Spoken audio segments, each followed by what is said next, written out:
Hi, I'm going to spend a few minutes today talking about the concept of being anti-fragile. What does it mean and how can it be usefully applied in your own life or indeed even in your organization? Well, there's been a lot of talk about being anti-fragile. And what it essentially means is that we move beyond simply being robust or simply being resilient. Resilience in particular simply means the ability to bounce back. And in a very turbulent, changing environment, that's not always possible or in fact even desirable to simply revert to that which you started from. Anti-fragile really is the ability to live your life, to design your organization in such a way that you learn from the disruptions and you actually make those changes that are necessary to improve your performance over time. So you don't only aim to stay the same, but you aim to get better as a result of your interactions with the disturbance and your ability to get better as a result of it. I'm going to try and explain it by using three key principles. They're not the only ones, but they're quite useful ones. The first principle is to really try and build some redundancy into your life. And that's really about building additional capacity, capabilities, which you may not need now, but you are surely going to need when things get very uncertain and you experience lots of disturbances. So you're not your job. You need to build a wider circle of friends, a wider circle of contacts, perhaps build some new skills, take up some new hobbies, some new interests. All of this really expands the network of people and contacts you have.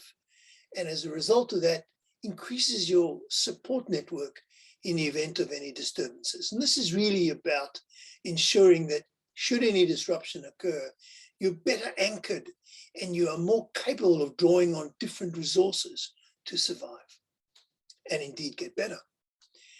The second principle is rent rather than buy. Now, there's obviously a fairly literal translation, which simply means stay more flexible so you can move around when things change. But it's probably even more useful to think about it figuratively. So essentially what we're saying here is avoid overly long commitments and really collecting lots of things. Try to live a more minimalist kind of life. Hold your ideas very lightly. Imagine you have a butterfly in your hand.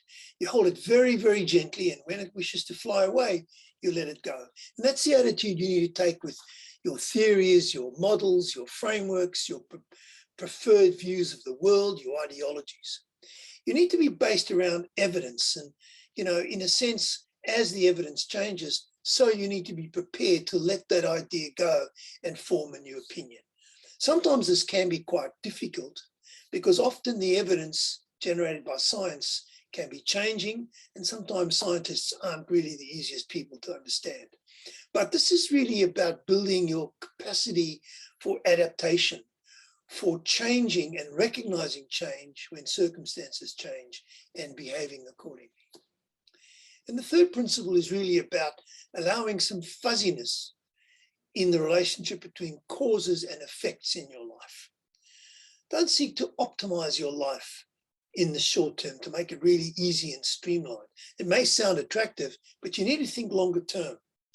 And in fact, when you eliminate randomness in your life and make things very simple, what you're really doing is you're robbing yourself of that ability to make quick adjustments.